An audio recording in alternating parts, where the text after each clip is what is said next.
Continuing with Module 4, we'll dive into debriefing. Why is debriefing important? First, this is the part of experiential learning that completes the learning process through reflection. Second, it's also a way to double-check that participants directed their learning where they should, to the learning objectives.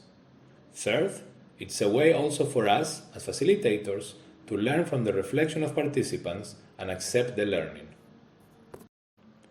How to do quality debriefing in game-based learning processes.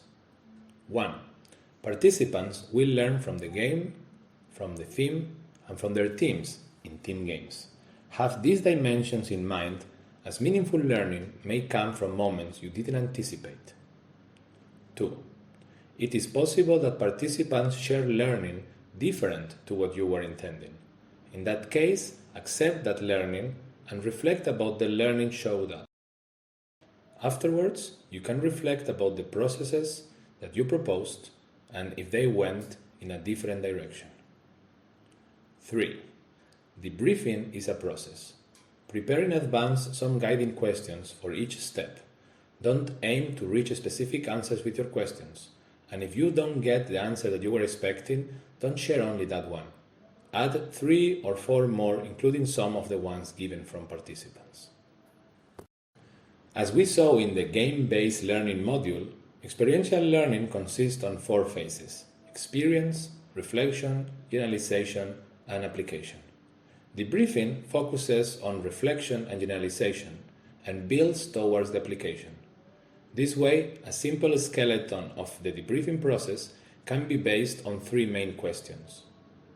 Facts and feelings. What happened and how did you feel about it? Findings. What did you learn? Future. How can you use this in your daily life?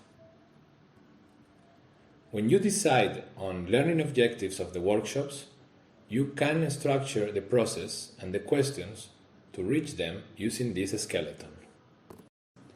4. There are different learning styles. Some participants learn better in this step. Some may not want to share, especially when addressing personal topics. This is okay. This process is for the learner to learn.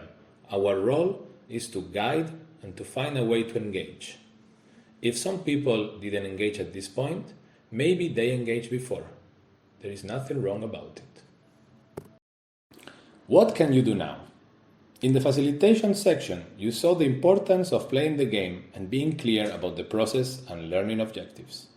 With those learning objectives at the core, create few milestones for participants to reflect and work upon after the gameplay.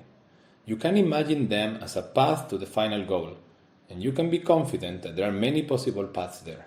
The one that you select can be as good as any other. What do you want to achieve? What do you want to ask? And how will the group work it out?